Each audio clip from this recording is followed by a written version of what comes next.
Bonjour, alors on se retrouve pour la suite de l'explication des règles de Goddess avec la deuxième partie, la voie centrale.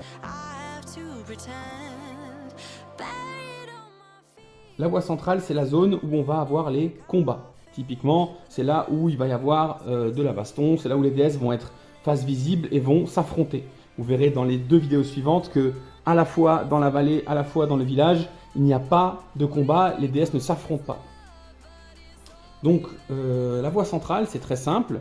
Vous avez votre main par exemple, vous allez pouvoir choisir une déesse et vous allez pouvoir la jouer sur la voie centrale. Donc vous payez le coût de la carte et elle se retrouve ici sur la première case la plus en avant. Donc une fois que vos cartes sont posées, je vais déclarer une attaque et non pas une attaque sur un adversaire précis, puisque même si en face vous voyez ici qu'il y a des adversaires qui attendent sur le playmat adverse, vous ne pouvez pas choisir qui vous attaquez. Vous allez déclarer « j'avance sur la voie ». Donc le coût d'une attaque, c'est-à-dire « j'avance sur la voie », coûte un souffle, un point de mana, un souffle, et vous allez simplement déclarer qu'il y a quelqu'un qui va attaquer.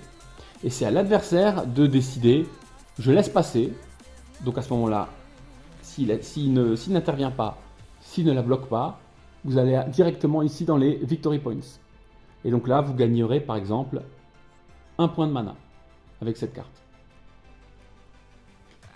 Voilà, si j'attaque avec celle-ci et qu'il la laisse aussi passer, ça fait encore 2 points de mana, donc ça me fait 3 points de mana en tout, j'ai gagné la partie.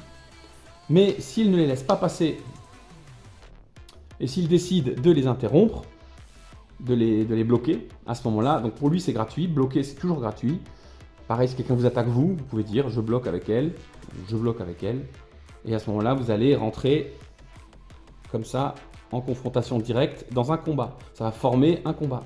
Donc pour résoudre un combat, c'est très simple, on l'a vu. Les 3 caractéristiques, attaque, défense, point de vie, vont tout simplement se comparer. Donc vous allez comparer l'attaque à la défense.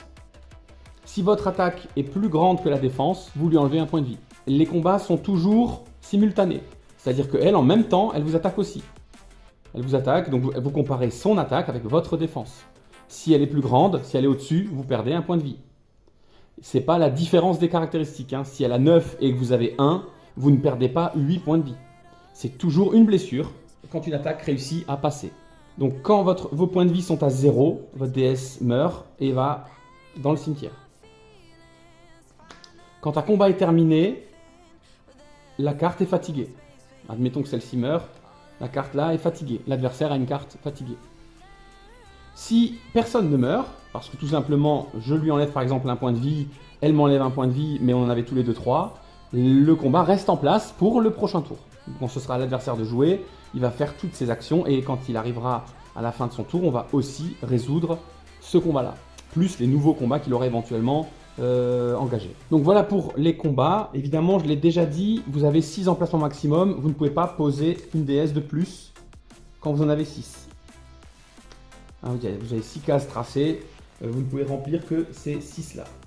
J'ai déjà expliqué les spécificités des cartes dans l'ombre. Par exemple, si vous avez une carte ici, ben vous pouvez effectivement renforcer une carte pendant un combat.